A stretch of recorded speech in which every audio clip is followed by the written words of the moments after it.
ఆయన ఒక sincere police officer. ఏ file పట్టుకున్నా సరే ఓపెన్ చేయకుండానే అందులో గుట్టు ఇట్టే విప్పేస్తారు. ఏ ఆర్గ్యుమెంట్ అయినా సరే చిటికిన వేలుతో తుంచి పారేస్తారు. ఆయన confidence very high.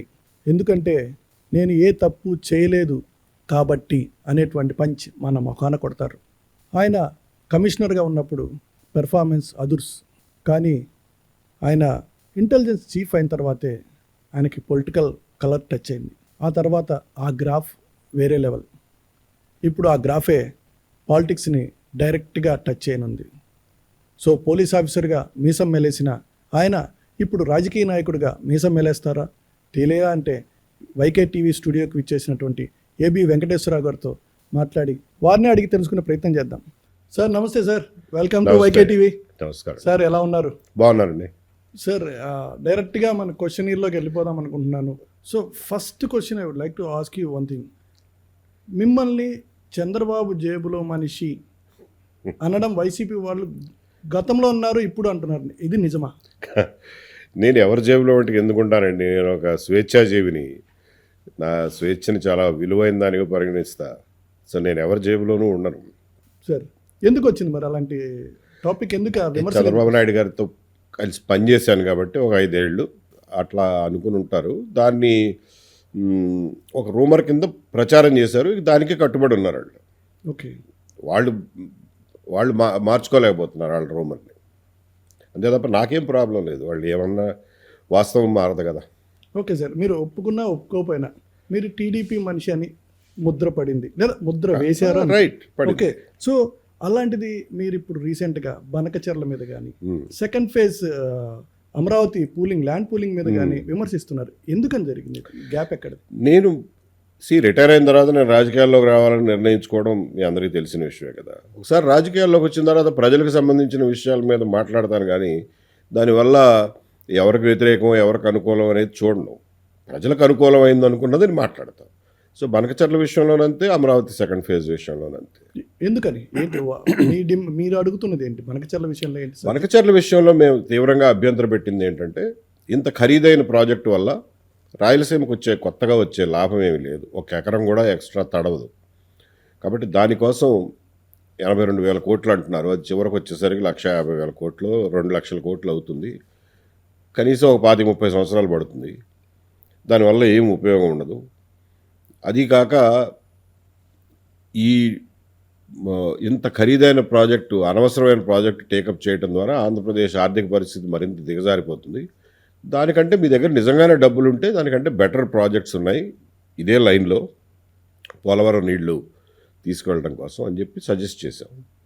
So that was the reason why we opposed. Okay, what about this Amaravati land pooling? Amaravati land pooling విషయంలో రండి, నాకైతే కంప్లీట్ క్లారిటీ ఉంది. నేను అన్ని రకాల వాళ్ళతోనూ మాట్లాడాను. నాకు వచ్చిన క్లారిటీ ఏమిటి అని అంటే, ఫస్ట్ ఫేజ్ ల్యాండ్ పూలింగ్లో గవర్నమెంట్ పూర్తిగా పారదర్శకంగా అన్నీ చెప్పింది. దేనికోసం తీసుకుంటున్నావు, ఏమేమి చేయబోతున్నావు, ఇందులో ఏమేమి రాబోతున్నాయి, మా వైపు నుంచి ఏమేమి రాబోతున్నాయి, రైతులకు ఏమేమి వస్తాయి, ప్లస్ థర్డ్ పార్టీస్, ఇక్కడ ఇండస్ట్రీస్ పెట్టేవాళ్ళు కానీ ఇన్స్టిట్యూషన్స్ పెట్టేవాళ్ళు కానీ ఎవరెవరు రావచ్చు అనే దాని మీద క్లారిటీ. దాని మీద అసెంబ్లీలో చర్చ జరిగింది. అయిష్టంగా అయినా కానీ జగన్మోహన్ రెడ్డి గారు దానికి ఒప్పుకున్నారు.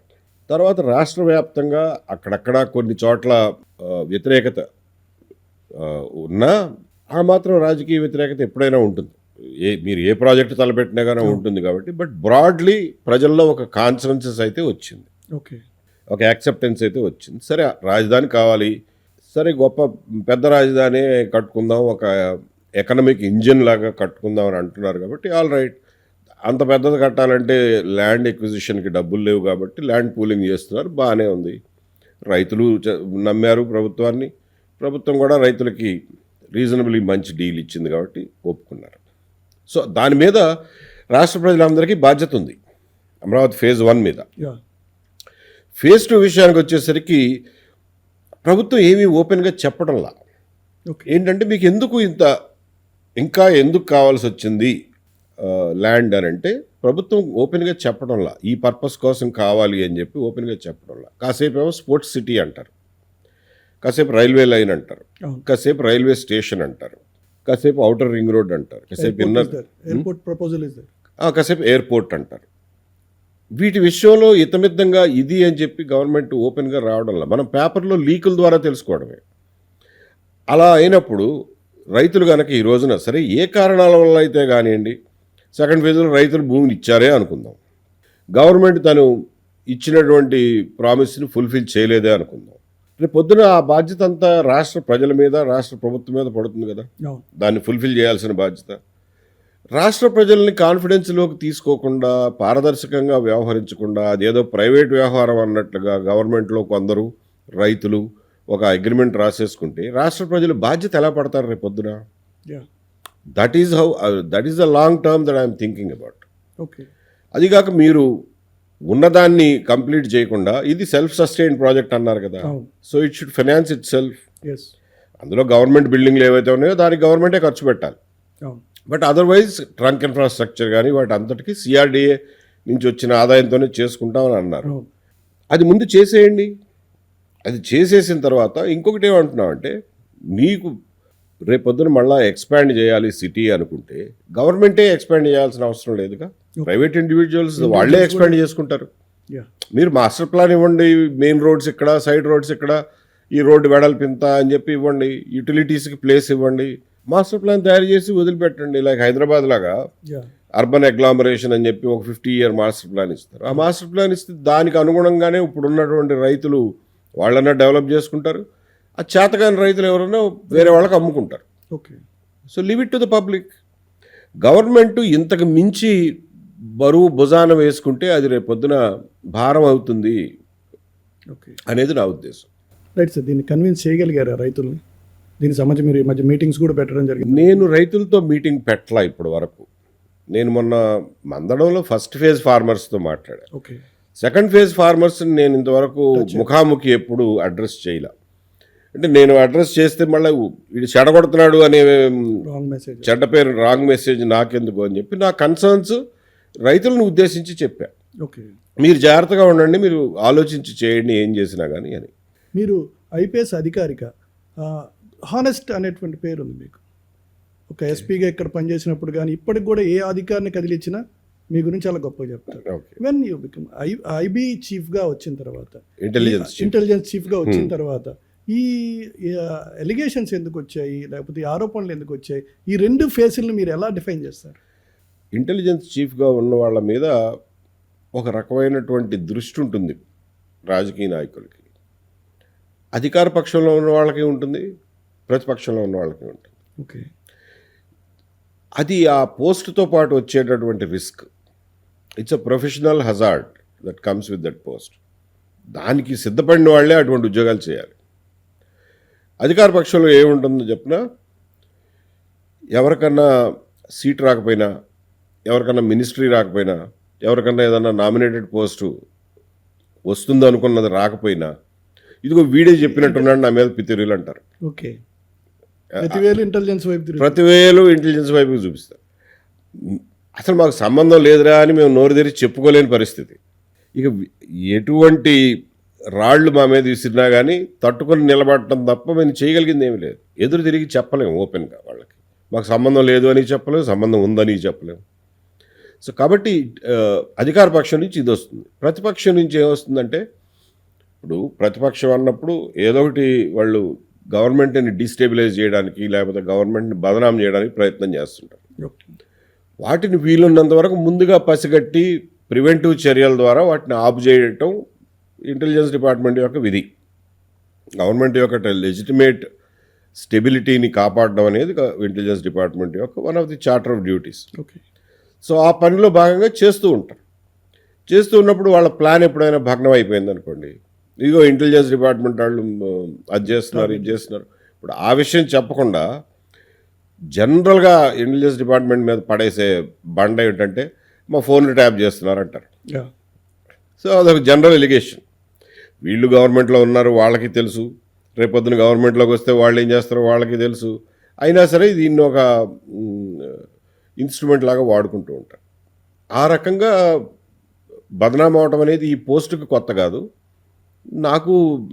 నేను ఆ పోస్ట్లో ఉన్నప్పుడు నేను కూడా దానికి అతీతుడిని కాదు.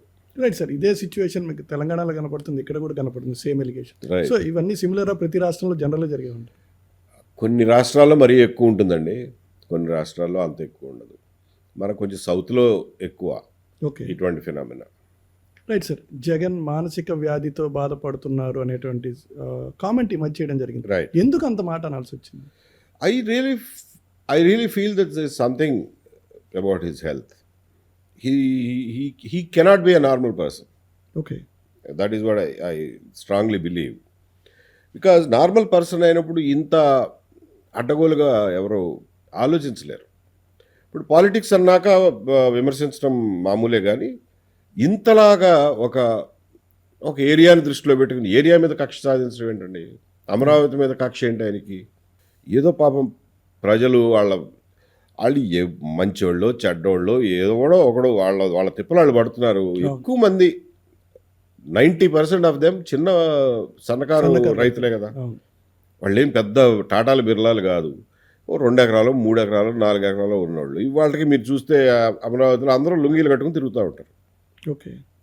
ఓకే, వాళ్ళ మీద మీకు కక్ష ఏంటి? రాజకీయ నాయకుడు అన్నాక అసలు మనుషుల మీద ప్రేమ ఉండాలి, కానీ మరీ ఇంత కక్ష ఉండకూడదు కదా. అవును. That's what I find very surprising in him. Okay. Right sir. ఇంకొక మాట అన్నారు, కూటమి ప్రభుత్వం పిరికిది అన్నారు. నిజంగా అంత పిరికిదా? I'm finding it. నా పర్సెప్షన్లో పెరిగితనం ప్రదర్శిస్తున్నారు వీళ్ళు. చేయడంలా, గట్టిగా చేయాల్సిన పనులు చేయటంలా. ఎందుకని? 2-3 సందర్భాల్లో వాళ్ళు మా మనసులో ఉన్న మాట బయట పెడుతున్నారు. మేము కక్ష సాధింపు చర్యలు చేయము అని అంటే, ఫస్ట్ థింగ్, మిమ్మల్ని కక్ష సాధింపు చర్య చేయమని ఎవ్వరూ అడగల. ఓకే. దుష్ట శిక్షణ అనేది మీ బాధ్యత, అవును. గవర్నమెంట్లో ఉన్న వాళ్ళ బాధ్యత. దుష్ట శిక్షణ గవర్నమెంట్ చేయకపోతే ప్రైవేట్ ఇండివిజువల్స్ చేస్తారా? అవును. అంటే ప్రైవేట్గా జనం ఎవరికాళ్ళు కర్రలు వేసుకుని కొట్టుకోమంటారా? మీరు దుష్ట శిక్షణ చేయడానికి, చట్టాన్ని అమలు చేయడానికి, తప్పు చేసిన వాళ్ళని శిక్షించడానికే కదా మీకు ప్రభుత్వం అంటూ ఇచ్చింది. అయినప్పుడు దాన్ని కక్ష సాధింపు చర్య అంటారేంటి? కక్ష సాధింపు చర్య చేయమని ఎవరూ అడగల, ఒకటి. రెండోది, ఆ మధ్యన ఇంకొక మాట అన్నారు, ఇతను చేసిన దుశ్చర్యల మీద ఇన్వెస్టిగేషన్ చేయటం మొదలెడితే 25-30 ఏళ్ళు పడుతుంది, ఈ లోపల అభివృద్ధి ఏమైపోతుంది అని. అది కూడా ఒక విచిత్రమైన మాట. గవర్నమెంట్ అన్నాక అన్ని పనులు సైమల్టేనియస్గా చేయాలి. దేని డిపార్ట్మెంట్ దానికి ఉంటుంది. అభివృద్ధి చేసే డిపార్ట్మెంట్లో అభివృద్ధి చేసేవాళ్ళు ఉంటారు. పోలీస్ డిపార్ట్మెంట్ ఏం చేస్తుంది? పోలీస్ డిపార్ట్మెంట్ అభివృద్ధి పనులు చేయదుగా. అవును. మరి పోలీస్ డిపార్ట్మెంట్ పని వాళ్ళు చేయాలి కదా. పోలీస్ డిపార్ట్మెంటు, విజిలెన్స్, ఏసీబీ ఇలాంటి ఇన్స్ట్రుమెంట్స్ ఉన్నాయిగా, ఇన్స్ట్రుమెంట్స్ ఆఫ్ స్టేట్, వాటిని ఉపయోగించాలి కదా. సో అందుకని పిరికితనం ప్రదర్శిస్తున్నారు అంటున్నారు. ఈ పిరికితనం చాలా డేంజరస్ ఓకే. రాష్ట్రానికి. అంటే భయపడుతున్నారంటారు దేనికన్నా సంబంధించి, వెనక స్టెప్ తీసుకోవడానికి భయపడుతున్నారని. పిరికితనంలో 2 మీనింగ్లు ఉన్నాయి.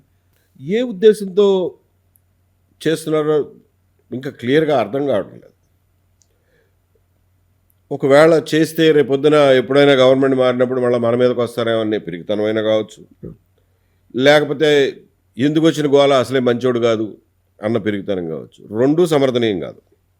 Right sir. అంటే కేంద్రంలో ఉన్నటువంటి ఎన్డీఏ ప్రభుత్వానికి ఏమైనా భయపడుతుందా, బీజేపీకి ఏమైనా భయపడుతుందా? I don't think so. కేంద్ర ప్రభుత్వాలు నాకు తెలిసి కేంద్ర ప్రభుత్వాలు రాష్ట్రాల ఇంటర్నల్ అఫైర్స్లో చట్ట ప్రకారం చేసే పనుల్లో ఎప్పుడు కలగజేసుకోవు. ఆయన చట్టవిరుద్ధంగా చేస్తేనే ఎప్పుడు కలగజేసుకోవాలి కేంద్ర ప్రభుత్వం.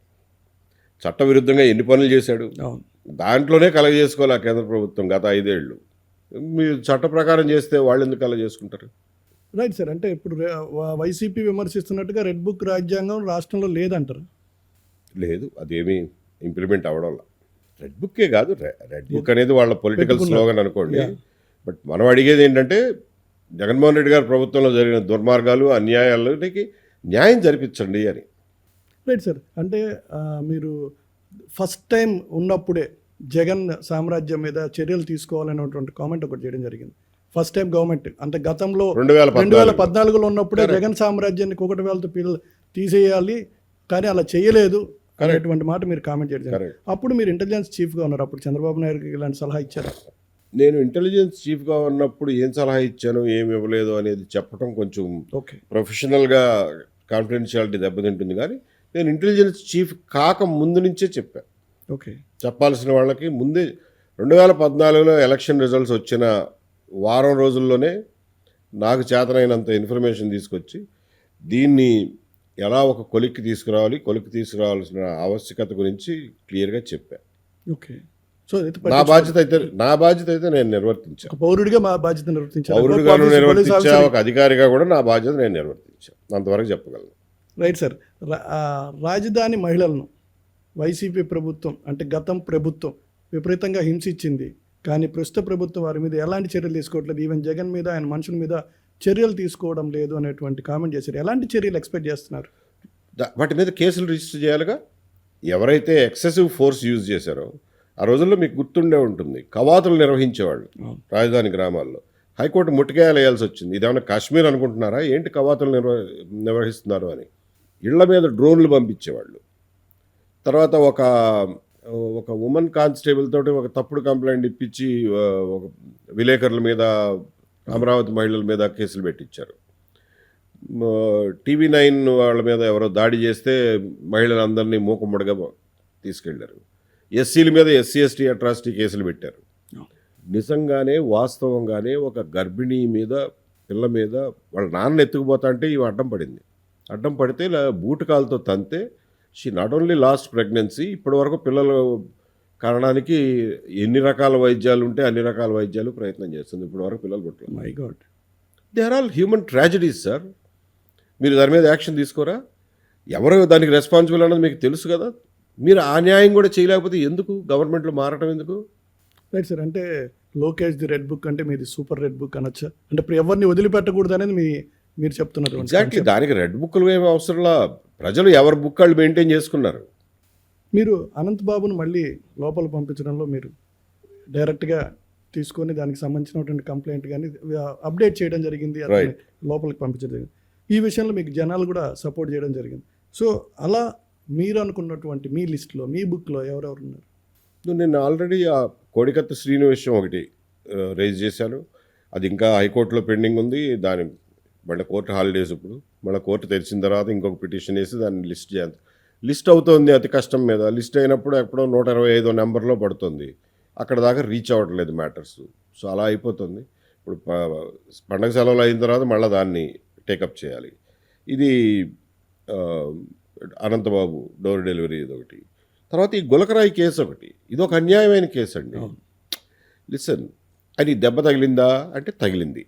ఎలా తగిలింది అన్నది ఇతమిద్దంగా ఎవరో చెప్పలేకపోతున్నారు. ఏమన్నా పూలదండ గీసుకుందా, లేకపోతే దాని మరీ హెవీ పూలదండలు కదా, దానికి కొన్ని మెటల్ కూడా వాడతారు దాన్ని హోల్డ్ చేయడానికి.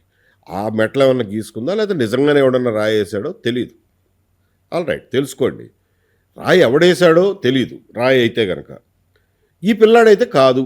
మరి కానివాడిని తీసుకొచ్చి మీరు ఒళ్ళంతా చితగొట్టి బొండావమ్మ పేరు చెప్పమని చెప్పి హింస పెట్టి, లేకపోతే ఇంకొక జడ్పీటీసీ పేరు చెప్పమని హింస పెట్టి, ఒక తప్పుడు కేసులో ఆ పిల్లాడిని 40 రోజులు జైల్లో ఉంచారు. ఈ జువనైల్ తీరి, బాల్యం తీరి 4 రోజులు వారం రోజులు అయింది అతనికి. జైల్లో పెట్టడానికి లేదు, అసలు జైల్లో పెట్టడానికి లేదు. వీళ్ళు ఏదో అతను బర్త్ సర్టిఫికేట్ కూడా తీసుకొచ్చి మొత్తానికి ఇతను జువనైల్ కాదని నిరూపించారు. జువనైలిటీకిన్ను ఒక వారం రోజులు ఓల్డర్ దన్ దాట్. ఓకే, పట్టుకుని కొడితే వాడు అసలు అన్నం తినలేని పరిస్థితి. పేద పిల్లోడనే కదా. నిజంగా ఎవరైనా డబ్బులు ఉన్న పిల్లోడిని మీరు అట్లా చేయగలిగేవాళ్ళ? సో కాబట్టి వాళ్ళకి ఇవాళకి కూడా ఎవరు ఆదుకునే పరిస్థితి లేదు. ఎవరు వాళ్ళని పట్టించుకునేవాడు లేడు. సో ఆ కేసు ఒకటి టేకప్ చేశారు. అది ఇంకా ఒక కొలిక్కి రాలా. So I met to take it up again. So ఇలాంటి కేసులు చాలా ఉన్నాయి. వచ్చినట్టుగా నాకు చేతనైనంత వరకు చేస్తున్నా. మేబీ కొంచెం పరిధి విస్తృతపరచుకోవాలి. నేను కూడా ఎక్కువ మందిని సహాయం తీసుకోవాలి నాతో పాటు. ఒక్కడి వల్ల ఎక్కువ పనులు అవ్వవు కదా. Right sir. రోజా మీద అవినీతి ఆరోపణలు ఉన్నాయి మంత్రిగా చేసినప్పుడు, కానీ దానికి సంబంధించి టీడీపీ వాళ్ళు కూడా చాలా ఆరోపణలు చేయడం జరిగింది. కానీ ఇప్పటికీ రోజా ఫైర్ అవుతూనే ఉంటారు. వీళ్ళ మీద వాళ్ళ మీద చర్యలు తీసుకున్నట్టుగా ఎక్కడ దాఖలాలు కనిపించవు. సో దీన్ని మీ అబ్జర్వేషన్ ఏంటి రిగార్డింగ్? ఫైర్ అవ్వటం, రాజకీయంగా విమర్శలు చేయడం, కొంచెం గట్టిగా మాట్లాడడం కొంతమందికి వస్తుంది. అది కొంతమంది స్పెషలిస్ట్, వాళ్ళకి ఆ స్పెషాలిటీ ఉంటుంది. సో ఆ రకంగా రోజా గారు ఏదైనా వాళ్ళ పార్టీ తరఫున గట్టిగా మాట్లాడుతుండొచ్చు కాక.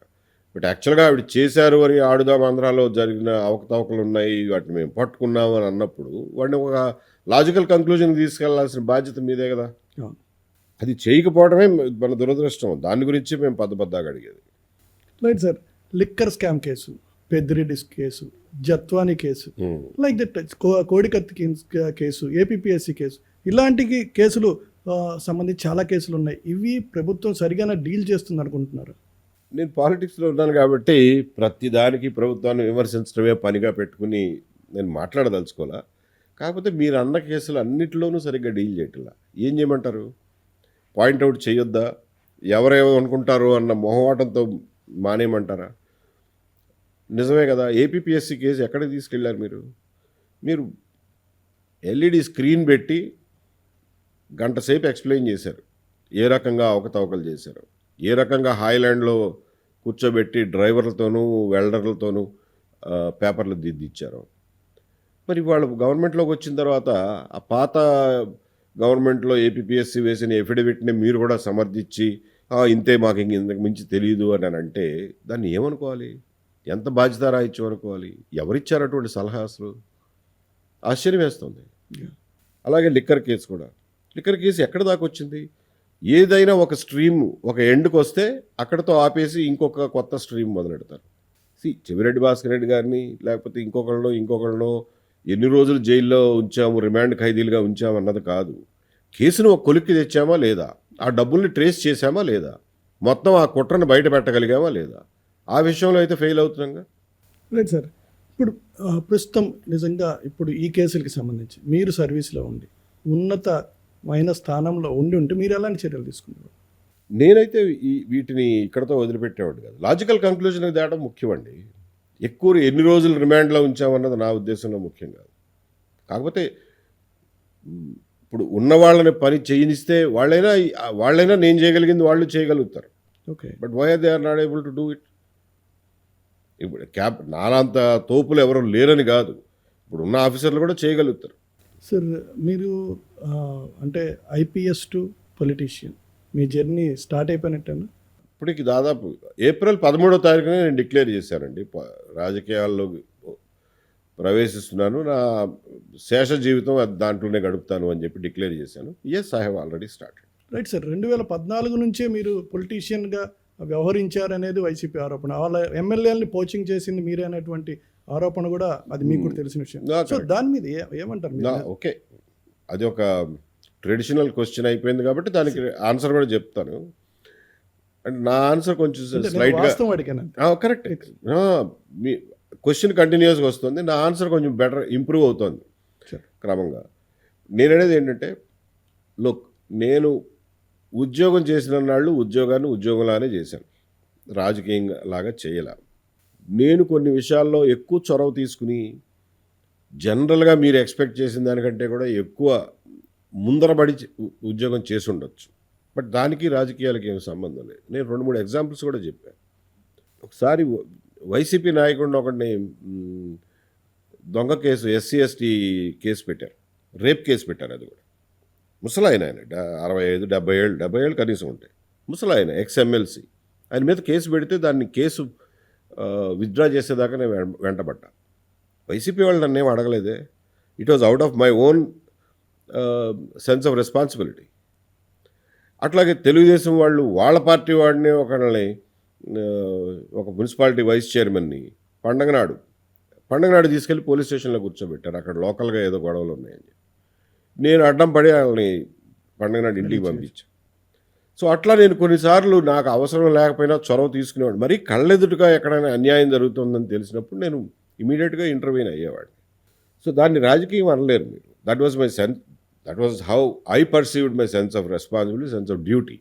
సో కాబట్టి సరే, 23 మంది ఎమ్మెల్యేల విషయానికి వస్తే నేను పదే అడుగుతున్నది ఏంటంటే, ఇన్నిసార్లు ఎలిగేషన్ పెడుతున్నారు, ఈవెన్ వైసీపీ వాళ్ళు కూడా పెడుతున్నారు, మీడియా వాళ్ళు, మీరు అక్కడి నుంచే కదా పికప్ చేసింది, లేదా మీకేం తెలుసు పాపం, వాళ్ళు ఎలిగేషన్స్ పెడుతున్నారు కదా, ఏమయ్యా ఒక్క సాక్ష్యం అన్నా ఇవ్వండి అని చెప్పి మీరే అడగండి వాళ్ళు.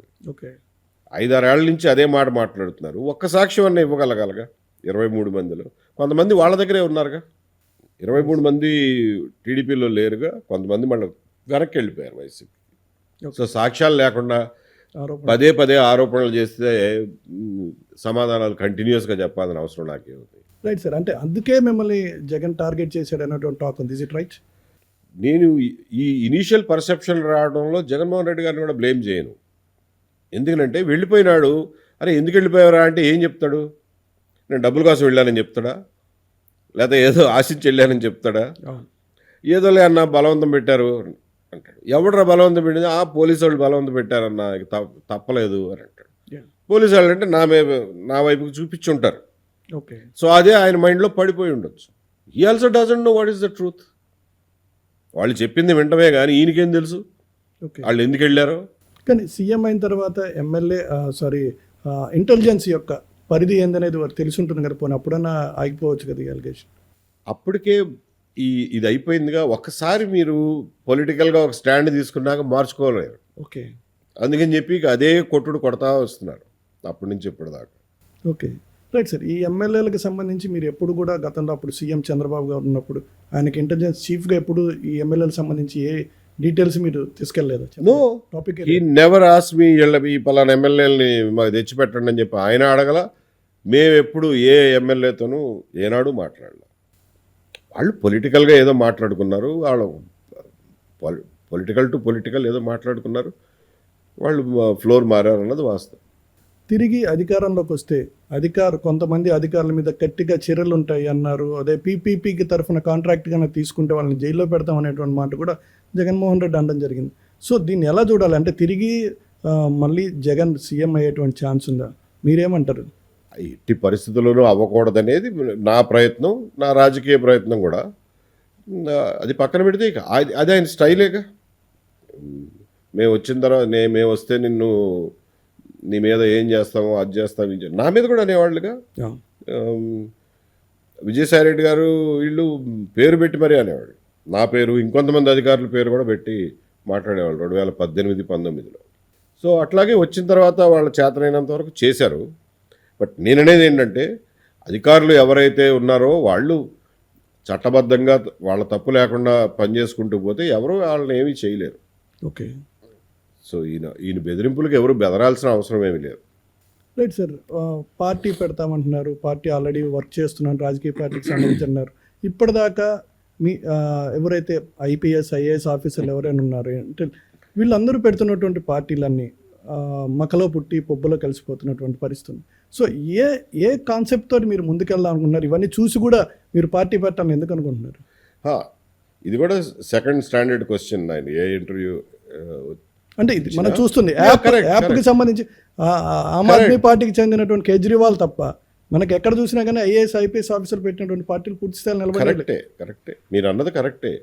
బట్ ఆ ఎక్స్పీరియన్స్ మీకు ఎంత ఉందో నాకు అంత ఉంది కదా, నేను కూడా చూశాను. కాబట్టి అట్లా కాదు, మనం ఒక రియల్ ఆల్టర్నేటివ్తో ప్రజల ముందుకు వెళదాము అనే ఖచ్చితమైన స్పష్టమైన ఆలోచనలతో ముందుకు వెళ్తున్నాం.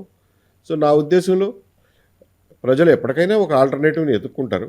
ఆ వెతుక్కున్న ఆల్టర్నేటివ్ మాది నచ్చితే we will be an alternative. Right sir. ఆ మధ్య లా సెట్ ఎగ్జామ్ ఒకటి రాశారు. అవునండి. లా చేస్తున్నారు? అవును, చేస్తున్నానండి. ఎక్కడ చేరారు ఇప్పుడు? ఎలా, ఏ year? Siddhartha law college, Vijayawada Siddhartha law. First year first semester. Right sir. ఎలా ఉంది ఎడ్యుకేషన్? మళ్ళీ బాగుందండి, వెరీ ఎక్సైటింగ్. చాలా రోజుల తర్వాత క్లాస్ రూమ్లో కూర్చుంటాం. It's very exciting. కాలేజ్ కూడా చాలా బాగుంది. కూటమి ప్రభుత్వం రాగానే మీరు రిటైర్ అయ్యారు, వాళ్ళకు ఆఫర్ ఇవ్వడం జరిగింది మీకు. సో ఇది కూడా మేబీ రెగ్యులర్ క్వశ్చన్ అయి ఉండొచ్చు. బట్ మీరు రిజెక్ట్ చేయడానికి బేసికల్ కారణం ఏంటి? Housing corporation chairman, police housing corporation chairman offer ఇవ్వడం జరిగింది. సో దాన్ని ఎందుకు కాదన్న నామినేటెడ్ పోస్ట్? అందులో నేను పెద్దగా కంట్రిబ్యూట్ చేయగలిగింది ఏమి ఉండదండి. చైర్మన్ అనేవాళ్ళు యాక్చువల్గా ఆ సంస్థను నడిపించరు. దానికి మేనేజింగ్ డైరెక్టర్ అని ఒక ఆయన ఉంటాడు, ఏదైనా ఐఏఎస్ ఆఫీసరో ఐపీఎస్ ఆఫీసరో ఉంటాడు. వాళ్ళు యాక్చువల్గా డే టు డే అడ్మినిస్ట్రేషన్ అన్నీ వాళ్ళు చూసుకుంటారు. చైర్మన్ పని అలా ఏంటా అంటే 3 నెలలకో 6 నెలలకో బోర్డు మీటింగ్ పెట్టి బోర్డు మీటింగ్ని ప్రిసైడ్ చేయడం. ఓకే. మేనేజింగ్ డైరెక్టర్ తీసుకొచ్చిన ఎజెండాని డిస్కస్ చేసి దాన్ని అప్రూవ్ చేయడం, మినిట్స్ మీద సంతకం పెట్టడం, అంతే దానికి ఉన్న పనులు. లేదు పోలీస్ హౌసింగ్ కార్పొరేషన్ చైర్మన్ అని చెప్పి ఒక విజిటింగ్ కార్డు వేయించుకుని 4 ఆఫీసులకు పోయి వేరే పనులు ఏమైనా చేయించుకుంటారు. నేను అక్కడ పోయి చేసేది ఏముంది? నాకు ఎందుకు చేయాలి? నేను ఎందుకు నా టైం దాని మీద స్పెండ్ చేయాలి? ఓకే. అందుకని వద్దన్నాను. పార్టీ అనౌన్స్మెంట్కి దానికి ఏం సంబంధాలు ఏమన్నా? లేదండి, నేను ఇనీషియల్గా గవర్నమెంట్ ఏదైనా బాధ్యత అప్పచెప్తుందేమో. నేను ముఖ్యంగా అడిగింది కూడా జగన్మోహన్ రెడ్డి అనే మనిషి పడగ నీడ ఈ రాష్ట్రం మీద పడకుండా ఉండే పని ఏదన్నా అప్పచెప్పండి, చేస్తాను. అది చాలా అవసరం. 2014లోనూ మనం చేయలేకపోయాం. ఇప్పుడైనా కనీసం చేయకపోతే it will be a disservice to the people of Andhra Pradesh అన్నది నా గట్టి ఉద్దేశం. ఆ ఉద్దేశంతోనే దానికి సంబంధించిన పని ఏదన్నా ఇవ్వండి చేస్తాను అన్నాను. వాళ్ళు కొద్ది రోజులు చూద్దాం, ఆలోచిద్దాం, ప్లాన్ చేస్తున్నాను అది ఇది అని చెప్పి చివరికి ఇది ఇచ్చారు. So obviously I'm not going to do that. Okay. So అయినప్పుడు ఇంకా మార్గం ఏముంది నాకు? గవర్నమెంట్లో లోపల ఉండి చేద్దాం అనుకున్నది ఇప్పుడు గవర్నమెంట్ బయట ఉండే చేద్దామనే ఆలోచనకు వచ్చి. రైట్. ఒకవేళ గవర్నమెంట్ మనసు మార్చుకొని మీకు అలాంటి పదవి ఏదన్నా ఇస్తే తీసుకుంటారు ఇప్పుడు? సో హైపోథెటికల్ క్వశ్చన్ కాబట్టి ఆన్సర్ చేయను, ఎందుకంటే it will look like as if I'm sending a signal. Okay. Jagan పాలన సమయంలో 5 ఏళ్లలో మీరు 2 సార్లు సస్పెండ్ అయ్యారు. రైట్. సో ఈ టైంలో చివరికి రిటైర్ అయ్యే ముందు రోజు వరకు కూడా మీరు ఆ టెన్షన్లో ఉన్నారు. ఆ మానసిక క్షోభని ఎలా ఫేస్ చేశారు? ఎగ్జాక్ట్ నాకు కొద్దిగా ఎలాబొరేట్గా చెప్తారని ఆశిస్తున్నాను. ఎందుకు నా పర్సనల్ ఇష్యూస్ ఎందుకు ఎలాబొరేట్గా మాట్లాడడం? అంటే అందరి ముందు ఒక అయిపోయింది, ఏదో ఫేస్ చేసాం, కష్టమైన పనే. అక్కడ ప్రాబ్లం ఏంటంటే నేను చాలా కష్టపడ్డాను, చాలా క్షోభపడ్డాను అని అంటే నన్ను క్షోభ పెట్టిన వాళ్ళు సంతోషిస్తారు. I don't want to give them that pleasure. Okay. So all right, you did what you did, నేను నా చేతనైంది చేసి నేను నిలబడ్డాను అనే చెప్తాను ఇప్పటికి. ఓకే. అలాంటి ఒత్తిడిని తట్టుకోవడానికి రిలాక్సేషన్ మోడ్ ఏంటి? ఫ్రెండ్స్ ఉన్నారండి. ఫ్రెండ్స్ చాలా సపోర్టివ్గా ఉండేవాళ్ళు, చాలామంది ఫ్రెండ్స్ ఉండేవాళ్ళు. వాళ్ళతో టైం గడిపేవాడిని. సో వాళ్ళు లేకపోతే మరీ ఒంటరితనం అయిపోయేదేమో. So people around me gave me lot of support. Right sir. మీ ఫ్యామిలీ సపోర్ట్ ఎలా ఉండేది? ఫ్యామిలీ సపోర్ట్ ఫుల్గా ఉండేదండి. ఫ్యామిలీ సపోర్ట్ ఫుల్గా ఉండేది. మా వైఫ్ అండ్ చిల్డ్రన్ కానివ్వండి, మా అమ్మ, మా బ్రదర్ అందరూ చాలా సపోర్టివ్గా ఉండేవాళ్ళు. చుట్టాలు కూడా చాలా సపోర్టివ్గా ఉండేవాళ్ళు. Right sir. వాటి కుటుంబం గురించి చెప్తారా కాస్త? ఏం లేదండి, పెద్ద చెప్పుకోవడానికి ఏం లేదు. నేనేమి మధ్యతరగతి కుటుంబం. పేరెంట్స్ ఇద్దరు స్కూల్ టీచర్సు. పేర్లు సార్? Primary school teachers. పేర్లు తెలుసుకోవచ్చు? ఫాదర్ పేరు బాలస్వామి, మదర్ పేరు జయప్రద. ఒరిజినల్ మా ఫాదర్ పేరు వీరభద్రరావు గారు, ఎలియాస్ బాలస్వామి. ఎక్కడ సార్ నేటివ్? నేటివ్ మా నాన్నగారి నేటివ్ మల్లవల్లి అండి, కృష్ణా జిల్లా మల్లవల్లి. మా మదర్దేమో గుడివాడ దగ్గర చందరాల. ఓకే. ఇద్దరు టీచర్స్ అవడంతో నూజివీడు చుట్టుపక్కల పనిచేసేవాళ్ళు. సో నేను ఒక ఊర్లో పుట్టాను, మా బ్రదర్ ఒక ఊర్లో పుట్టారు. ఫైనల్గా నూజివీడులో సెటిల్ అయ్యాం. ఇంటర్మీడియట్ వరకు నూజివీడులోనే స్కూలు, జూనియర్ కాలేజీ అక్కడే అటెండ్ అయ్యాను. ఆ తర్వాత ఇంజనీరింగ్ చేశాను. ఆ తర్వాత మాస్టర్స్ చేశాను. టాటా మోటార్స్లో కొన్ని రోజులు పనిచేశాను. ఆ తర్వాత దీనిలోకి వచ్చాను. Right sir. మీరు ఎప్పుడు సీరియస్గా ఉంటారు. ఆ సీరియస్నెస్ మీ స్కూల్ నుంచి ఉందా, లేకపోతే కొంతమంది బాడీ లాంగ్వేజ్ అట్లా ఏడుస్తుంది. I also don't like, I would like to look pleasant. Now you are looking. So ఏమి అది పుట్టుకతో వచ్చింది అయి ఉంటుందండి, తెచ్చిపెట్టుకున్నది అయితే కాదు. Because I'm not conscious about it. Okay. Right sir. అంటే కొంతమంది పోలీస్ ఆఫీసర్ అయినాక చేంజెస్ ఉంటాయి. నేను లేదు, I don't think so. Okay. So police ఉద్యోగానికి దానికి సంబంధం చైల్డ్హుడ్ అన్వర్డ్స్. ప్రాబబ్లీ. ఓకే. సినిమాలు చూస్తారా? సినిమాలు చూస్తారా? లేటెస్ట్ ఏం చూసారు ఈ మధ్య? సినిమాలు ఏం చూస్తారు? అంటే కొంచెం థియేటర్కి వెళ్ళి సినిమాలు చూడటం తగ్గిపోయింది ఈ మధ్య. బాగా చూజీగా చూస్తున్నాను ఈ మధ్య. బాగా ఉంది, చాలా గొప్ప సినిమా అంటే తప్ప థియేటర్ దాకా పోయి చూసే ఓపిక ఉండలేదు. అంటే లేటెస్ట్ సినిమా ఏం చూసారు ఈ మధ్య? మరి ధురంధర్ ఒకటి చూశాను. ఓకే. గుంటూరు కారం 3 సార్లు చూశాను థియేటర్లో. ఓ, ఏం సార్, ఏంటి what's the special? I don't know, I really like that movie. So okay. అట్లా నచ్చితే నచ్చుతుంది, otherwise I'm very choosy. Right sir. 89 IPS batch ఆఫీసర్గా మీరు వచ్చిన తర్వాత పోలీస్ ఫీల్డ్ మీరు బాగా నచ్చి మిమ్మల్ని మీరు శభాష్ అనుకున్నటువంటి 2 కేసులు ఏమైనా వివరాలు చెప్తారు? ఒకటి బాగా సక్సెస్ఫుల్గా చేసింది జూబ్లీ హిల్స్ మర్డర్ కేసు అండి, Jubilee hills bomb blast case. అది చాలా సక్సెస్ఫుల్గా చేసాం. తర్వాత మాకు రాజమండ్రిలో ఒక కేసు జరిగింది. ఓ ముస్లింని చంపేశారు ఫ్యామిలీ మ్యారేజ్ ఇష్యూస్లో. ఆ కేసు ఒకటి బాగా డిటెక్ట్ చేయగలిగాం. సో ఆ 2 నాకు ఇమీడియట్గా మైండ్లోకి వచ్చాయి. ప్లస్ ఎర్ర సత్యం మర్డర్ కేసుని విదిన్ 24 hours డిటెక్ట్ చేయగలిగాం. That was actually a very sensational case. That's again very satisfying experience. Right sir. YS Vivekananda Reddy చనిపోయినప్పుడు హత్య చేయబడ్డారనేటువంటి ఆరోపణ వచ్చినటువంటి నేపథ్యంలో ఆ టైంలో మీరు ఇంటెలిజెన్స్ చీఫ్గా ఉన్నారు. అవునండి. Right sir. అది కేసు ఎందుకు ఛేదించలేకపోయారు? అప్పుడు మీ హయాంలో అవ్వలేదు, గత 5 ఏళ్ళు 10 ఏళ్ళుగా అదే కొనసాగుతుంది. లా అండ్ ఆర్డర్ పోలీసులు చేయాలి, అది యా ఇంటెలిజెన్స్ వాళ్ళు చేయరు. Okay sir. మేబీ మీరు ఇచ్చేటువంటి సలహాలు సూచనలు చాలా ఇంపార్టెంట్ కనుక తీసుకోలా, నేను చెప్పిన సలహాలు పాటించి సావలా, అదే కదా తలకాయ నొప్పి. అందుకనే వాళ్ళు పాటించట్లేదేమో అని చెప్పి తిడితే జగన్మోహన్ రెడ్డి ప్రెస్లో ఇంత ఎత్తున నా మీదకి లేచాడు, ఇదిగో చూడండి వీడు ఇన్వెస్టిగేషన్లో ఇంటర్ఫియర్ అవుతున్నాడు అని. లా అండ్ ఆర్డర్ పోలీసులు చేయాలండి ఇన్వెస్టిగేషన్, ఇంటెలిజెన్స్ వాళ్ళు చేయరు. అంటే ఇంటెలిజెన్స్ ఆఫీసర్గా మిమ్మల్ని అడగలేదు, బట్ మీరు ఆల్రెడీ సాక్ష్యాధారాలు కూడా ఉన్నాయని చెప్పడం జరిగింది 2-3 సార్లు సిబిఐ. ఎగ్జాక్ట్లీ సాక్ష్యాధారాలు అక్కడ ఉన్నాయి. తర్వాత టెక్నికల్ ఎవిడెన్స్ వచ్చింది, దాన్ని పర్సూ చేయలే వాళ్ళు. నేనేం చేయను? ఓకే, కొత్త ప్రభుత్వం వచ్చాకనే చెప్పారు అప్పుడు ఏమని? ఇదే సార్, మీ దగ్గర ఉన్న సాక్ష్యాధారాలు ఉన్నాయని సిబిఐకి వెళ్ళిపోయిందిగా కేసు. ఈ కొత్త ప్రభుత్వం చేయగలిగింది కూడా చాలా లిమిటెడ్, బట్ చేయదలుచుకుంటే చేయొచ్చు. దే కూడా aided the CBI in breaking that case. Right sir. ఎప్పుడు మీరు కొత్త పార్టీ పెడుతున్నారు, రాజకీయ పార్టీ విధి విధానాలు ఏమన్నా ప్లాన్ చేసుకున్నారు, ఎలా ఉండబోతున్నాయి అనుకోవచ్చు? ఆ పనిలోనే ఉన్నామండి. ఇన్ఫ్యాక్ట్ వీఆర్ ట్రైంగ్ మేనిఫెస్టోని కూర్పులో ఉన్నాము. సో అది డిస్కషన్స్ దాదాపు 90% అయిపోయినాయి. ఇంకో 10% టాపిక్స్ మిగిలి ఉన్నాయి. అవన్నీ అయిపోయిన తర్వాత ఒకసారి రివ్యూ చేసి దాన్ని రిఫైన్ చేసి ప్రజల ముందుకి తీసుకొచ్చి దాని ద్వారా ప్రజల ముందుకు రావాలనేది ఆలోచన. అంతే తప్ప బ్లైండ్గా వచ్చి మేము పార్టీ పెడుతున్నాం, ఓహో ఇదిగో జెండా, అదిగో ఎజెండా అని ఎజెండా చెప్పడానికే ప్రయత్నం చేస్తున్నాం. ఎజెండా ముందు క్లారిటీ ఉండాలి కదా, మా క్లారిటీ ఉండాలి కదా. సో ఆ పనిలో ఉన్నాం.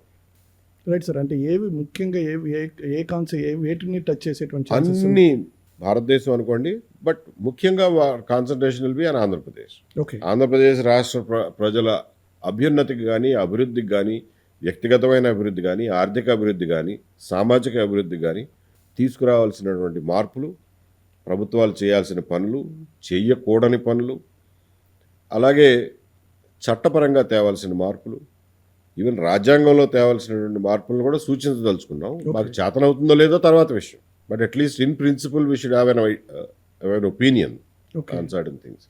అట్లాగే వ్యవసాయం విషయంలో కానీ, విద్య విషయంలో కానీ, ఆరోగ్యం విషయంలో కానీ, పబ్లిక్ హెల్త్ విషయంలో కానీ, ట్రాన్స్పోర్టు, ఇండస్ట్రీ, అన్ని రంగాలని స్పృశిస్తూ, లేబర్ రిఫార్మ్స్, ఇలాంటివన్నిటినీ స్పృశిస్తూ మా మేనిఫెస్టో ఉంటుంది. అన్ని విషయాల మీద మాకు ఒక అభిప్రాయం అంటూ ఉంటుంది. కొన్ని అభిప్రాయాలు నచ్చవచ్చు మీకు, కొన్ని నచ్చకపోవచ్చు. ఓవరాల్గా పర్వాలేదురా వీళ్ళు అనుకున్న వాళ్ళు మాకు సహకరిస్తారని ఆశిస్తున్నాం. Right sir. ఇతర సిద్ధాంతాలను ఏమన్నా అబ్జర్వ్ చేసుకోవడానికి ట్రై చేస్తున్నారు, లైక్ కేజ్రీవాల్తో లాంటి వాళ్ళతో ఏమైనా మాట్లాడారా? లేదా ఇప్పుడు వెనకబడ్డారు, లోక్సత్తా నారాయణ ఉన్నారు, ఆయన పార్టీ పెట్టి వెనక తగ్గడం జరిగింది. జయప్రకాష్ జేపీ గారు పార్టీ పెట్టడం జరిగింది ఆయన. సో ఇలాంటి వాళ్ళతోటి ఏమన్నా డిస్కస్ చేసి, మేధావులతోటి ఏమన్నా డిస్కస్ చేసి ఏమన్నా పార్టీకి ఏమన్నా విధి విధానాలు ఫిక్స్ చేసేటువంటి ఛాన్సెస్ ఉన్నాయి? కేజ్రీవాల్ గారితో మాట్లాడలేదండి మేము ఎప్పుడు. జయప్రకాష్ నారాయణ గారితో ఒకసారి సంప్రదించాం, ఆయన సలహాలు తీసుకున్నాం, సూచనలు సలహాలు తీసుకున్నాం. వాటిని కొంత మేరకు ఇన్కార్పొరేట్ చేయడానికి ప్రయత్నం చేయాలి. యాక్చువల్గా జేపీ గారి ఆలోచనలు మా ఆలోచనలు దాదాపు ఒక 40-50% కలుస్తాయి. కాబట్టి ఆయన మళ్ళీ తిరిగి అడగాల్సిన పని లేదు. ఇంకా మిగిలిన వాళ్ళు ఎవరిని కాంటాక్ట్ చేయలే, బికాజ్ వాళ్ళ ఆలోచనలు మావి ఎక్కడ కోయిన్సైడ్ కావు. ఓకే. Right sir. పార్టీ పెట్టడం అంటే ఈ రోజుల్లో అంటే కేవలం ఆర్థికంతోనే ముడిపడి ఉంటుంది. సో ఆర్థిక బలాన్ని చేకూర్చుకోవడానికి అన్ని ఏర్పాటు చేసుకున్నారు. First of all I contest that statement. Good. Party పెట్టడం అనేది ఆర్థిక బలంతో ముడిపడి అంటే ఉంటుంది. ప్రజల్లోకి వెళ్ళడం ఇప్పుడున్న పరిస్థితుల నుంచి ఎక్స్ప్లెయిన్ చేస్తాను. Yeah please. మీరు చెప్పింది సబబే, that is the general perception. అంటే డబ్బులు లేకుండా రాజకీయాలు ఎలా చేస్తారు ఈ రోజుల్లో అనేది జనరల్ పర్సెప్షన్. బట్ మేము దాన్ని స్ట్రాంగ్గా కంటెస్ట్ చేస్తాం. ఏమంటామంటే అసలు డబ్బులతో చేసేది రాజకీయం కాదు. రాజకీయం అనేది ఐడియాలతో చేసేది. నువ్వు ఒక ఐడియా ఇస్తావు, ఇంకొకళ్ళు ఇంకొక ఐడియా ఇస్తారు, జనానికి ఏది నచ్చితే అది తీసుకుంటారు. అంతే తప్ప నువ్వు 2000 ఇస్తావు, వాడు 2000 ఇస్తాడు, జనం ఏ బేసిస్ మీద నిర్ణయం చేసుకుంటారు? మీ గుణగణాల మీద, మీ అందచందాల మీద, మీ ఫ్యామిలీ హిస్టరీ మీద ఆధారపడి నిర్ణయం తీసుకోవాలా? విధానాల్లో కదా మీరు మార్పులు చూపించాల్సింది. ఏ విధానాల్లో మార్పులు చూపించకుండా నువ్వు 2000 ఇచ్చినాడు 3000 ఇచ్చినాడు పోటాపోటీ అంటే ఇదేమి ఈ రకమైనటువంటి పందాలు కోళ్ల మధ్యనే జరగవు. మనుషుల మధ్యన ఎట్లా పెడతారు? డబ్బుతో ముడిపడిన పని. So we think politics is all about ideas, it's not about money. Okay. So కాబట్టి ఆ మాత్రం పాలిటిక్స్ చేయడానికి సరిపడినటువంటి డబ్బు సమకూరుతుంది అన్న ఆశాభావంతో మేము మొదలెట్టాం. ఇప్పటి వరకు మాకు డబ్బు విషయంలో ఎక్కడ ప్రాబ్లం రాలా. అంటే మేము ఏదో కోట్లు ఇప్పటికే పోగు చేసామని చెప్పట్లేదు. బట్ మా పనులకి మా డీజిల్ ఖర్చులకి మా టీ కాఫీ ఖర్చులకి ఎక్కడ అడ్డం రాలా. దాతలు 5 లక్షలు ఇచ్చారు, అవే ఇంకా నడుస్తున్నాయి. ఓకే. సో అట్లా కావాల్సినప్పుడు డబ్బు వస్తుంది, దానికి సరిపడా డబ్బు ప్రజలు ఇస్తారు అనే నమ్మకం నాకుంది. Right sir. దీని వెనకాల అదృశ్య శక్తులు ఎవరో ఉన్నారు మీ పార్టీ పెట్టడం వెనక అన్నటువంటి ఇది ఒక రూమర్ వస్తోంది. సోషల్ మీడియా ఎక్కడ నేను ఎక్కడో చెప్పినట్టున్నా దీని గురించి, but I will repeat it because ఈ రూమర్ మళ్ళీ వస్తుంది కాబట్టి మళ్ళీ ఆన్సర్ చేయాల్సిన అవసరం ఉంది. ప్లీజ్. ఒక ఎమ్మెల్యే ఉన్నాడు, అది కూడా విజయవాడకు చెందిన ఎమ్మెల్యే ఉన్నాడు. ఓకే. ఆయన అసంతృప్తి ఆయనది, అదృశ్య శక్తులు పనిచేస్తున్నాయి అని చెప్పి చాలామంది ఊహించుకుంటున్నారు. అంటే probably they are thinking that అసలు ఏమీ లేకుండా వీడు ఒక్కడే ఒంటి కొమ్ము రాక్షసుడిలాగా వీడు ఎట్లా బయలుదేరతాడు అని నమ్మశక్యం కాక కూడా అలా అనుకోవచ్చు. బట్ ఇప్పటి వరకు ఈ పాడ్కాస్ట్ని వినే ప్రేక్షకులకి అర్థమయ్యేంత వరకు, ఇది స్ప్రెడ్ అయినంత మేర చూసిన వాళ్ళకి నేను చెప్పదలుచుకున్నది ఒకే ఒకటి: మా వెనకాల ఎవ్వరూ లేరు, ఏ రాజకీయ నాయకులు లేరు, ఏ కార్పొరేట్ శక్తులు లేవు, ఏ డబ్బు గలవాళ్ళు లేరు. మేము చాలా కొద్ది మందిమి, ఆలోచనా పరులమి, అభ్యుదయ భావాలు కలిగిన వాళ్ళమి. ఈ రాష్ట్రం బాగుండాలి, ప్రజల్లో కెపాసిటీ ఉంది, ఆ కెపాసిటీకి సరిపడా వాళ్ళు అభివృద్ధి చెందాలి అని గట్టిగా నమ్మేవాళ్ళం మేమే తప్ప మా వెనకాల ఎవ్వరూ లేరు. ప్రస్తుతానికి మా మాట నమ్మండి, మీకు పోయేదే ఉంది. ఎగ్జాక్ట్. రైట్, నమ్ముతున్నాం. Unless proved otherwise we are right. Right sir. Sir, ఇప్పుడు దీని కాకుండా ఇంకొక టాక్ కూడా ఉంది. దీన్ని మీరు పార్టీ పెట్టడం వెనకాల టీడీపీ మేనిఫెస్టో ఉంది, మిమ్మల్ని ముందు పెట్టి బీజేపీని కానీ లేదా జనసేనలో వచ్చేటువంటి సమస్యలను తొలగించుకోవడానికి మీ ద్వారా వారి మీద అలిగేషన్ చేయడానికి ఒక పన్నాగం అనేటువంటి టాక్ ఉంది. ఇది మీ దృష్టికి వచ్చిందా? వస్తే దాని గురించి కూడా అంటుంటారు. చంద్రబాబు నాయుడు గారు పెట్టిన బొమ్మ వీడి వెనకాల టీడీపీ వాళ్ళే ఉన్నారు అని చెప్తున్నారు కదా. అది కూడా ఏ మాత్రం వాస్తవం లేదు అందులో. అటువంటిది మీరేమి నమ్మొద్దు. అసలు మీకు అంత కష్టం ఏంటండి? ఒక మనిషి వచ్చి రాజకీయాల్లోకి వస్తున్నాడు, వాడెవడో రిటైర్ అయినాడే అనుకోండి, ఒకడెవడో రాజకీయాల్లోకి వస్తున్నాడు, వాడు చెప్పేదాని మీద మీరు ధ్యాస పెడతారా, లేకపోతే వాడి ఇన్నర్ మోటివేషన్ మీద మీరు ధ్యాస పెడతారా? Why are you wasting your time on me? I'm trying to find out my motivation. నేను ఏం చెప్తున్నానో అది వినండి, నచ్చితే ఓకే, నచ్చకపోతే దాని మీద విమర్శించండి, తప్పలేదు. ఎందుకు ఊహించుకుంటారు లేనిపోయినవి? అయినా సరే క్లారిఫై చేస్తున్నాం ఒకసారి. తెలుగుదేశం లేదు, నా వెనకాల వేరే రాజకీయ పార్టీలు, రాజకీయ శక్తులు, డబ్బులు ఏమీ లేవు. లేదు సార్, మీరు చాలా సీనియర్ మోస్ట్లు, బాగా మేధావు వర్గానికి చెందినటువంటి వాళ్ళు, లేకపోతే జేడి లక్ష్మీనారాయణ గారు కావచ్చు, లేకపోతే జేపీ గారు కావచ్చు, మీరు కావచ్చు, లేకపోతే విజయ్ కుమార్ కావచ్చు, మీరందరూ రాజకీయాల్లోకి రావాలి అనుకోవడం అంటే ఒక ఆఫీసర్గా చేయలేనటువంటిది రాజకీయాల్లో చేద్దాం అనుకుంటున్నారు. అడిగారు కానీ అసలు రాజకీయాలకి ఉద్యోగానికి సంబంధం ఏముందండి? ఉద్యోగం అంటే you are a servant, you are a public servant. మీకు చెప్పిన పని మీరు ఏ పోస్ట్లో ఉన్నారో ఆ పోస్ట్ వరకు ఉన్న పరిమితుల లోపల గిరిగీసుకుని చేయాల్సిన పని. రాజకీయాలంటే అట్లా కాదుగా. 360 degrees చాలా విస్తృతమైనటువంటి పరిధి ఉంటుంది. కాబట్టి దానికి దీనికి సంబంధం లేదు. ఇంతమంది రిటైర్డ్ బ్యూరోక్రాట్స్ రాజకీయాల్లోకి వాళ్ళ ఆలోచనలతో వాళ్ళు వస్తున్నారు. అందరివి ఏకీభవించక్కర్లేదు. వస్తున్నారు అని అంటే there is a gap, there is a vacuum and there is people with inner urge. లోపల ఎక్కడో రగులుతా ఉంది, కనిపించని పొలికాక మనుషుల్లో ఉంది. అది ఈ రూపంగా ప్రస్ఫుటం అవుతుంది. సో ఆ ఫినామినాని ఒకటి కొంచెం అర్థం చేసుకోండి. లేకపోతే ఎందుకు వీళ్ళందరూ పని లేక వస్తున్నారా? రిటైర్ అయ్యి దుప్పటిదాన్ని పడుకోలేక వస్తున్నారా? దట్ మీన్స్ వాళ్ళలో ఏదో తీరని అసంతృప్తి ఉంది. అది ఉద్యోగపరంగా కాదు. ఉద్యోగపరంగా అసంతృప్తి ఏంటి, సంతృప్తి ఏంటి, బూడిదే. అంటే ఉద్యోగపరంగా ప్రజలకు చేద్దామనుకున్నది చేయలేక ఆ భావన ఈ రాజకీయ రూపంలో చేయగలరు. లేదండి, ఇప్పుడు ఉద్యోగపరంగా చేయగలిగినంత వరకు ప్రజలకు చేస్తూనే ఉంటారుగా. గుడ్. అక్కడేదో నన్ను కొంచెం ఇబ్బంది పెట్టారు, ఉద్యోగంలో కొద్దిగా ఇబ్బంది అయింది, నేను అడిగిన పోస్టింగ్ వేయలేదు అని చెప్పి బయటకు వచ్చి ఎవడో రాజకీయ పార్టీ పెట్టాడు. పెట్టండి.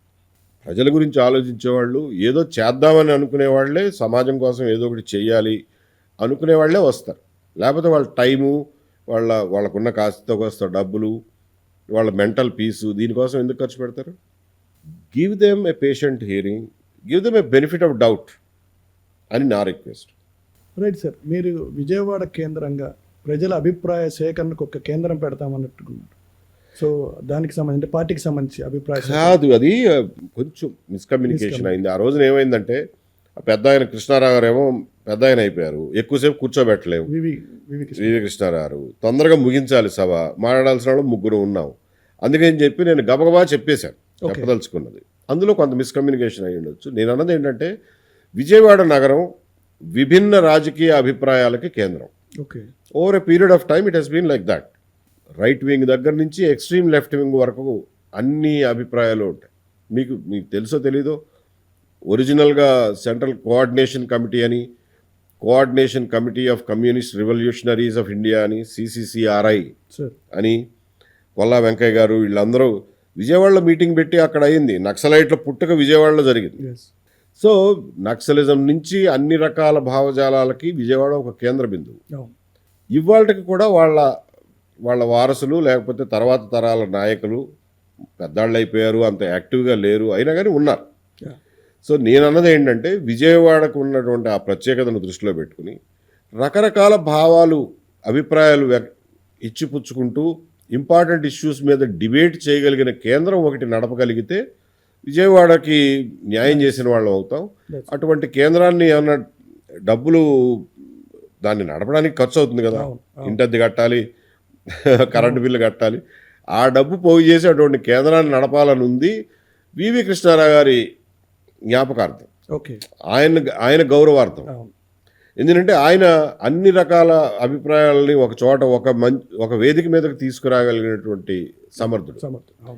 కాబట్టి ఆయన గౌరవార్థం ఇటువంటి కేంద్రాన్ని నడపాలని ఉందండి. చేతనైతే డబ్బులు పోగైతే ఈ సంవత్సరంలో చేసి వచ్చే సంవత్సరం ఇదే రోజుకి మీకు రిపోర్ట్ ఇస్తామని చెప్పారు. సో అంతే తప్ప యాక్చువల్గా అది రాంగ్గా ఏం కన్వే అయిందంటే మేమేదో డబ్బులు పోగేసుకున్నాక పార్టీ అనౌన్స్ చేద్దామని డిక్లేర్ చేసినట్టుగా వచ్చింది. అది వాస్తవం కాదు. ఈ భిన్నాభిప్రాయాల కేంద్రం నెలకొల్పడానికి డబ్బులు పోగేస్తామని చెప్పారు. రైట్ సార్, కొద్దిగా వెనక్కి వెళ్దాం. శ్రీలక్ష్మి గారు లాంటి వారి మీద కూడా ఆరోపణలు ఉన్నాయి, ఐఏఎస్ ఆఫీసర్ మీద. అలాగే IPS ఆఫీసర్ మీ మీద ఆరోపణలు ఉన్నప్పుడు ఆవిడికి పోస్టింగ్ ఇచ్చి మీకు పోస్టింగ్ ఇవ్వకపోవడాన్ని ఎలా చూడొచ్చు? ఎవరిచ్చారు పోస్టింగ్ ఆవిడకి? జగన్మోహన్ రెడ్డి గారి గవర్నమెంట్లోనా? అవును.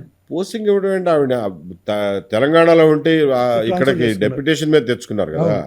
సో వాళ్ళకి ఇష్టమైంది ఇచ్చారు, అందులో ఆశ్చర్యం ఏముంది? ఓకే. సో అది ఇష్యూనే కాదు. రైట్ సార్, మీరు అంటే క్యాస్ట్ పరంగా ఇది అడగకూడదు, నాకు ఇష్టం లేని ప్రశ్న. శుభ్రంగా అడగండి, మనం దాచిపెట్టుకుంటే దాగేవి కాదు. ఇప్పుడు చంద్రబాబు నాయుడు గారు ఉన్నప్పుడు మిమ్మల్ని చీఫ్గా పెట్టుకున్నారు. సో జగన్మోహన్ రెడ్డి వచ్చినప్పుడు ఇంకో రెడ్డి గారిని చీఫ్గా పెట్టుకుంటారు. సో ఈ క్లాష్ అనేటువంటిది మీరు అంటే క్యాస్ట్ బేస్డ్ క్లాష్ అనుకోవాలా, లేకపోతే వారినే ఎందుకు నమ్మాల్సి వస్తుంది ఎవరికి వాళ్ళు? లేదండి, ప్రొసీజర్ ప్రకారం జరుగుతుంది కదా. నేను అంత స్వీపింగ్ స్టేట్మెంట్ నేను ఇవ్వను. ఎందుకంటే ఫర్ ఎగ్జాంపుల్ చంద్రబాబు నాయుడు గారు వచ్చినప్పుడు ఫస్ట్ ఇనీషియల్గా అనురాధ గారిని పెట్టుకున్నాను. ఆవిడేమీ సేమ్ కమ్యూనిటీ ఏం కాదు. తర్వాత నన్ను తీసుకొచ్చాను. ఒకసారి తీసుకొచ్చిన తర్వాత unless you are unhappy with that man you generally use to continue. అంతకుముందు 7 ఏళ్ళు 8 ఏళ్ళు కూడా చేసేవాడు. ఇప్పుడు అరవిందరావు గారు ఉన్నారు. అరవిందరావు గారు 5 ఏళ్ళు ఆయనే ఉండేవాళ్ళు ఇంటెలిజెన్స్ చీఫ్గా. తర్వాత ఎప్పుడో వైఎస్ రాజశేఖర రెడ్డి గారు చనిపోయిన తర్వాత కొన్ని నెలలకి ఆయన ట్రాన్స్ఫర్ చేశారు అనుకోండి. Otherwise he would have continued for another 5 years. కాబట్టి ఈ పోస్ట్లో ఏంటంటే ఇన్స్టిట్యూషనల్ మెమరీ అవసరం. 2 ఏళ్ల కిందట ఏం జరిగిందో అది ఉంటేనే ఇవాళ డెసిషన్ మేకింగ్ ఈజీ అవుతుంది. సో అందుకని చెప్పి ఆ కంటిన్యూటీని ఇష్టపడతారు. చంద్రబాబు నాయుడు గారు అనురాధ గారిని మారుద్దాం అనుకున్నాడు. ఉన్నటువంటి ఆఫీసర్లలో పెద్ద ఎక్కువ ఛాయిస్ కూడా మీకేం ఉండదు, ఎందుకంటే అది సీనియర్ పొజిషన్ కాబట్టి మీకు ఆ టాప్లో ఒక 10 మంది ఉంటారు. 10 మందిలోంచి ఒకళ్ళని ఎన్నుకోవాలి. జనరల్గా ఎవరైనా దానికి సెలెక్ట్ అవ్వచ్చు. అంటే నేను ఆ ఉద్యోగం చేయడానికి నాకు అర్హతలు లేకపోతే నేను మరీ చవటాయనైతే అనుకోవచ్చు. నాకు ఆ అర్హతలు ఉన్నాయిగా. అవును. సో కాబట్టి ఆయన చాయిస్గా ఎంచుకున్నారు. అలాగే జగన్మోహన్ రెడ్డి గారు వచ్చిన కొత్తలో స్టీఫెన్ రవీంద్రని పెట్టుకుందాం అనుకున్నారు. కుదరలేదు, ఆయన తెలంగాణ అవును. వాళ్ళు కాబట్టి. ఇంకొక ఆయన సిన్హా అని ఒక ఆయన్ని పెట్టుకున్నారు. అవును. ఆయన చేశాడు 1 సంవత్సరం 2 సంవత్సరాలు చేసినట్టు. ఆ తర్వాత రాజేంద్రనాథ్ రెడ్డి గారిని పెట్టుకున్నారు. ఆయన ఒక్కరే కదా ఆయన కమ్యూనిటీ. అవును. సో తర్వాత ఆయన్ని మార్చి సీతారామాంజనేయులు గారిని పెట్టారు. ఆయన ఏం కమ్యూనిటీ కాదు కదా. అవును. సో కాబట్టి ఆ స్వీపింగ్ ఇది కరెక్ట్ కాదు. ఉన్న వాళ్ళల్లో ఆ సీనియారిటీలో ఉన్న ఆఫీసర్లో ఎవరు నమ్మకం మనకి కాన్ఫిడెన్షియాలిటీ మెయింటైన్ చేయాలి కదండి. అవును. నేను ఇవాళ వరకు ఇంటెలిజెన్స్ డిపార్ట్మెంట్లో జరిగిన విషయం ఏ ఒక్క ముక్క ఎక్కడ పబ్లిక్గా కానీ ప్రైవేట్గా కానీ ఎక్కడ షేర్ చేసుకో. అవును. ఆ మాత్రం కాన్ఫిడెన్షియాలిటీ మెయింటైన్ చేసేవాళ్ళు ఉండాలిగా. ఎగ్జాక్ట్. Right sir. ఇప్పుడు ప్రవీణ్ ప్రకాష్ విషయానికి వద్దాం. ప్రవీణ్ ప్రకాష్ గారు ఎథికల్ సారీ ఒకటి చెప్పడం జరిగింది. పర్టికులర్గా మీకు మరో IPS officer, IAS officer. So దీనికి సంబంధించి మీరు ఎక్కడ రెస్పాండ్ కూడా అవ్వలేదు. I don't think so. Is it right are not? But ఇది కరెక్టో కాదో నాకు తెలియదు, కానీ నేను ఎందుకంటే ప్రవీణ్ ప్రకాష్ గారితో నేను ఇంటర్వ్యూ చేసే కనుక నేను ఆస్కింగ్. సో దాన్ని మీరు ఎలా చూస్తారా? ఆ సారీని మీరు యాక్సెప్ట్ చేశారా? దాన్ని అసలు పట్టించుకోలేదా? ఆ సైలెన్స్లో అర్థం ఏంటి? నేను యాక్చువల్గా నేను యుఎస్లో ఉన్నప్పుడు వచ్చింది ఇది. యుఎస్లో ఉన్నప్పుడు జరిగింది. నేను ఇమీడియట్గా పెద్ద రెస్పాండ్ అవ్వాల్సినంత విషయంగా నేను భావించిన దాన్ని. సో ఎఫ్బీలో పెట్టా. ఇలా చేసేవాళ్ళు ప్రవీణ్ ప్రకాష్ కాబట్టి ఇంకో గుమస్తా చేసేవాడు ఆ పని. ఆ రోజున ప్రవీణ్ ప్రకాష్ ఉన్నాడు కాబట్టి ప్రవీణ్ ప్రకాష్ చేయించాడు. యాక్చువల్గా చేయించిన వాళ్ళు మోర్ ఇంపార్టెంట్. అంతేగాని వీళ్ళందరూ they are cogs in the wheel. పెద్ద బండి చక్రంలో వీళ్ళు చిన్న ముక్కలు లాంటి వాళ్ళు. సో కాబట్టి ప్రవీణ్ ప్రకాష్ లేకపోతే ఇంకో గుమస్తాతో చేయించేవాళ్ళు ఆ పని అని చెప్పి react. That is my reaction. Okay. Praveen Prakash is not material there. Ya. పైనుండి ఎవరు చేయించారో వాళ్ళు ఇంపార్టెంట్. గతంలో వైసీపీ వాళ్ళు మాత్రం మిమ్మల్ని బ్లేమ్ చేస్తూ సోషల్ మీడియాలో ట్రోల్ చేసేవాళ్ళు. ఇప్పుడు మీరు బనకచెర్ల ఈ second pooling of Amaravati site land pooling గురించి తీసుకున్నాక టీడీపీ వాళ్ళు కూడా మిమ్మల్ని ట్రోల్ చేస్తారండి. దీన్ని ఎలా చూస్తారు? ఎలా చూసేదండి? పబ్లిక్ లైఫ్లో ఉన్నప్పుడు ట్రోల్ అవ్వకుండా ఉండాలి అని అనుకోవడం అత్యాశ అవుతుంది. ఆ మాత్రం థిక్ స్కిన్ లేకపోతే మీకెందుకు రాజకీయాలు? Okay. So I'm prepared for it. Okay. కొంచెం అబ్యూజివ్ లాంగ్వేజ్ లేకుండా ఉంటే చాలు.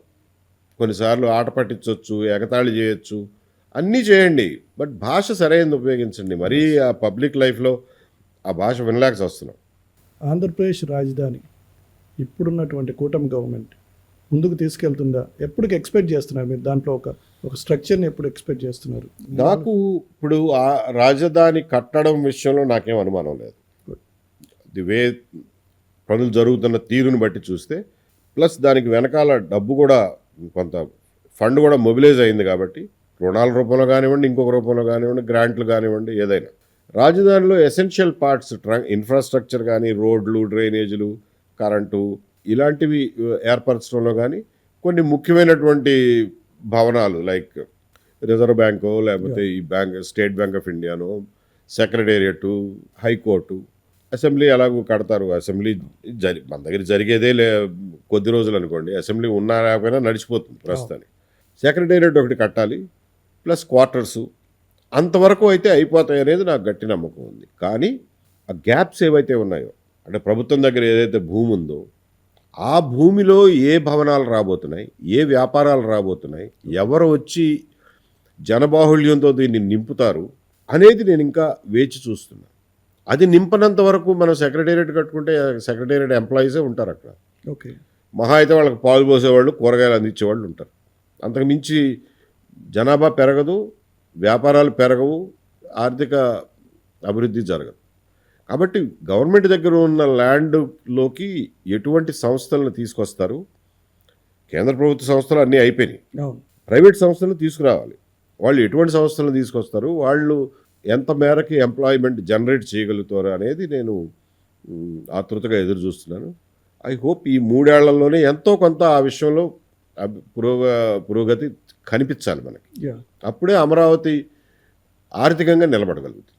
Right sir. పోలవరం మీద మీ యొక్క స్టాండ్, ప్రస్తుతం పోలవరంకి సంబంధించి మీ అబ్జర్వేషన్స్ ఏంటంటే రాష్ట్రంలో ఉన్న 2 పార్టీలు కేంద్రంలో ఉన్న గవర్నమెంటు 3 కూడా పోలవరాన్ని 41.5 మీటర్లకి వరకు కంప్లీట్ చేసి అనిపించేద్దామనే ప్రయత్నంలో ఉన్నట్టుగా నాకు అనుమానం కలుగుతుంది. ఓకే. అసలు దాని ఒరిజినల్ హైట్ ఏదైతే 45 మీటర్లు ఉందో అక్కడ వరకు తీసుకెళ్లే ఉద్దేశం కానీ తొందర కానీ వీళ్ళకి ఎవరికి లేనట్టుగా కనిపిస్తుంది. అది నాకు చాలా ఆందోళన కలిగించే విషయం. ఎందువల్లంటే 41 మీటర్ల పోలవరం ఉన్నా ఒకటే, లేకపోయినా ఒకటే. ఓకే. దాని బదులు Dhavaleswaram barrage is good enough. Okay. ధవళేశ్వరంకి పోలవరం 41 మీటర్లకి తేడా ఏమి లేదు. 45 మీటర్ల వరకు కావాల్సిన R&Rకి కావాల్సిన డబ్బు తెచ్చుకుని వాళ్ళకి రీహాబిలిటేషన్ కంప్లీట్ చేసి 45 మీటర్ల వరకు నీళ్లు నిలబెట్టగలిగినప్పుడు మాత్రమే పోలవరం పూర్తయినట్టు లెక్క. ఓకే. సో ఆ విషయంలో ఎవ్వరూ చొరవ కానీ తొందర కానీ చూపించట్లేదు అనేది నా బాధ. సో దాని మీద కంటిన్యూస్గా మేము మాట్లాడుతూనే ఉన్నాం, పాయింట్అవుట్ చేస్తూనే ఉన్నాం. మీడియా వాళ్ళు కూడా మన ఇరిగేషన్ మినిస్టర్ గారిని చీఫ్ మినిస్టర్ గారు కానీ పోలవరం గురించి మాట్లాడినప్పుడు ఈ ఒక్కటే ప్రశ్న వేయండి, ఏమంటే 45 మీటర్ల నీళ్లు ఎప్పుడు నిలబెడతారో చెప్పండి. ఓకే. అంతే తప్ప మీ ఈసీఆర్ఎఫ్ డ్యామ్ అయిందా, గ్యాప్ 1 పూర్తయిందా, గ్యాప్ 2 పూర్తయిందా, కాఫర్ డ్యామ్ ఏమైంది, గేట్ పెట్టారా లేదా, ఇవన్నీ ఇంపార్టెంటే కానీ వాటి వల్ల పెద్ద తేడా ఏం పడదు మనకి. Right sir. ఆంధ్రప్రదేశ్కి ఇండస్ట్రీస్ వస్తున్నాయి. ఆల్రెడీ గూగుల్ లాంటివి వస్తున్నాయి. వాళ్ళు వచ్చి పెట్టుబడి పెడదామంటున్నారు. దీన్ని ఎలా చూస్తారు? పెట్టుబడుల్ని ఆకర్షించడానికి కూడా రాష్ట్రాల మధ్యన తీవ్రమైన పోటీ వాతావరణం నెలకొంది. మనం ఏదో పిలవగానే వాళ్ళు వచ్చేసే పరిస్థితి లేదు. వాళ్ళని పిలిచే ప్రతి స్టేట్ గవర్నమెంటు ఇదే పని చేస్తుంది. ఎవళ్ళు ఎక్కడున్నారో తీసుకొచ్చి ఒక ఫ్యాక్టరీ పెట్టిద్దాము అనే ప్రయత్నంలో ప్రతి స్టేట్ గవర్నమెంటు ఉంది.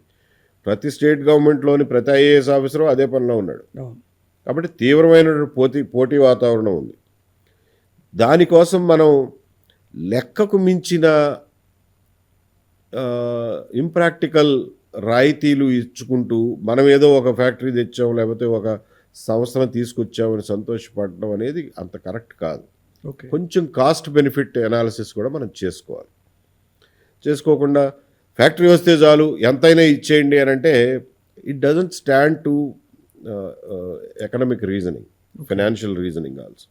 అది చేస్తూనే దానికి పెట్టాల్సినటువంటి శ్రద్ధ పెడుతూనే అది ఒక్కటే ఎయిమ్గా కాకుండా మనకున్న బేసిక్ స్ట్రెంగ్స్ ఏమిటి, ఆ స్ట్రెంగ్స్ని ఎట్లా మన ప్రజలతోనే, మన ప్రజల శక్తియుక్తులతోనో లేకపోతే తెలుగు డయాస్పోరాతోనో వాళ్ళని కూడా ఇన్వాల్వ్ చేసి ఏ రకంగా ఉన్నదానిలో నుంచి సంపద సృష్టించాలి, మనకున్నటువంటి ఇన్బిల్ట్ స్ట్రెంగ్స్ ఏవైతే ఉన్నాయో వాటిని ట్యాప్ చేయడం అవసరం అని చెప్పి నేను పర్సనల్గా భావిస్తున్నాను. ఆంధ్రప్రదేశ్ జనాలకి మీరు ఏం చెప్పదలుచుకున్నారు? ప్రజలకి పర్టికులర్గా ఆంధ్రప్రదేశ్ ప్రజలకి మీరు ఏం చెప్పదలుచుకున్నారు? ఆంధ్రప్రదేశ్ ప్రజలకి అద్భుతమైనటువంటి భవిష్యత్తు ఉంది. ఆంధ్రప్రదేశ్ ప్రజల్లో ఆ కెపాసిటీ ఉంది. సౌత్ ఇండియాలో ఉన్న భాషా సమూహాల్లో తెలుగు ప్రజలు అత్యంత కెపాసిటీ ఉన్నవాళ్ళు అని చెప్పి నేను నమ్ముతాను. సరే, ఇప్పుడు తెలంగాణ విడిపోయింది అనుకోండి, అందులో దాని మీద నాకేమీ ఇన్ఫ్లుయెన్స్ ఉండకపోవచ్చు ఇమీడియట్గా. సో ఆంధ్రప్రదేశ్ ప్రజలు, తెలుగు ప్రజలకి సౌత్ ఇండియాలోనే ఒక స్పెషల్ స్థానం ఉంది, ప్రత్యేకమైనటువంటి స్థానం ఉంది. మన సమాజం కానీ, సమాజంలో ఉన్న మీరంతా కానీ, మన పిల్లలు కానీ అభివృద్ధి చెందడానికి అపారమైనటువంటి అవకాశాలు ఉన్నాయి. వ్యవసాయకంగా కానివ్వండి, పారిశ్రామికంగా కానివ్వండి, సేవా రంగాల్లో కానివ్వండి, ఆర్థిక రంగంలో కానివ్వండి, విద్య విషయంలో కానివ్వండి, అన్ని రంగాల్లోనూ మనకి బాగా పెర్ఫామ్ చేయగలిగిన కెపాసిటీ ఉంది. కానీ ఆ కెపాసిటీ రెక్కలు విప్పుకుని ఎగరాలి అని అంటే పరిపాలనా వ్యవస్థల్లో కానీ, రాజకీయాల్లో కానీ చాలా మార్పులు తీసుకురావాల్సిన అవసరం ఉంది. చాలా మార్పులు జరగాల్సిన అవసరం ఉంది. అవి జరిగినప్పుడు మాత్రమే మనం రెక్కలు విప్పుకుని ఎగరగలుగుతాం. అప్పటి వరకు మనం బ్లేమ్ చేసుకోవడమే తప్ప ఉపయోగం ఏమి ఉండదు. ఒక జాతి అభివృద్ధి చెందాలంటే పాలసీస్ ఎంత అవసరమో, ఒక జాతి కొన్ని పాలసీస్ వల్ల జాతి అణగారిపోవడం కూడా జరుగుతుంది. సో తెలుగు ప్రజలకు ఆ ప్రమాదం కూడా పొంచి ఉంది. కాబట్టి కొంచెం జాగ్రత్తగా ఉండాలి, అప్రమత్తంగా ఉండాలి, రాజకీయాల పట్ల అప్రమత్తంగా ఉండాలి. మేము వచ్చి మీకు చెప్పే విషయాల్ని దయచేసి కొంచెం సమయం ఇచ్చి ఆకలింపు చేసుకుని అర్థం చేసుకోవడానికి ప్రయత్నించండి. మీకు వీలైనంత సరళమైనటువంటి భాషలో, సరళమైన రీతిలో మా ఆలోచనలు మీతో పంచుకోవడానికి ప్రయత్నం చేస్తాం. వినడానికి మాకు ఒక బెనిఫిట్ ఆఫ్ డౌట్, ఒక ఛాన్స్ ఇవ్వండి. విన్న తర్వాత మీ ఇష్టం. Right sir, thank you sir. ఒక్కటి ఫ్రీ బీస్ గురించి మీ పార్టీ ఏం చెప్పబోతుంది? వివరంగా చెప్తాం మేము వచ్చినప్పుడు. పర్టికులర్లీ అంటే ఫ్రీ బీస్ అనేది ఇప్పుడు అందరి డిమాండ్ అదే ఒక్క ఇష్యూ గురించి మాట్లాడితే అది మళ్ళీ దాన్ని పార్టీ పక్కన పెడదాం. విపరీతార్థాలు తీస్తారు. నేను ఇప్పుడు రాజకీయ పార్టీని నిర్మించే క్రమంలో ఉన్నప్పుడు సార్ ఒక విషయం గురించి మాట్లాడితే దాన్ని అవుట్ ఆఫ్ కాంటెక్స్ట్ చూస్తారు. కాబట్టి I would not like to comment on that. When we come back to the people with the full manifesto అన్నిటినీ అడ్రస్ చేస్తాం, including freebies. Right sir, thank you very much. Thank you. It's a pleasure speaking to you. Thank you very much sir. Thank you. ఇది సంగతి. AB Venkateswara గారితో మాట్లాడి అనేక విషయాలు చర్చించడం జరిగింది. త్వరలో పార్టీ పెడతానంటున్నారు ఆయన. ఆ పార్టీ విధి విధానాలను కూడా త్వరలో ప్రకటిస్తా అంటున్నారు. సో నీతి, నిజాయితీ, నిబద్ధతతో పోలీస్ అధికారిగా రాణించానని చెప్తున్నటువంటి ఏబి వెంకటేశ్వరరావు రానున్న రోజుల్లో పాలిటిక్స్లో కూడా అదే నీతి, నిజాయితీ, నిబద్ధతతో కొనసాగుతారని ఆశిస్తున్నాం. Keep watching YK TV. Signing off, yours Kalyan Krishna. Please subscribe to YK TV Network. Please subscribe to YK TV. Please watch YK News. Don't forget to subscribe YK News channel.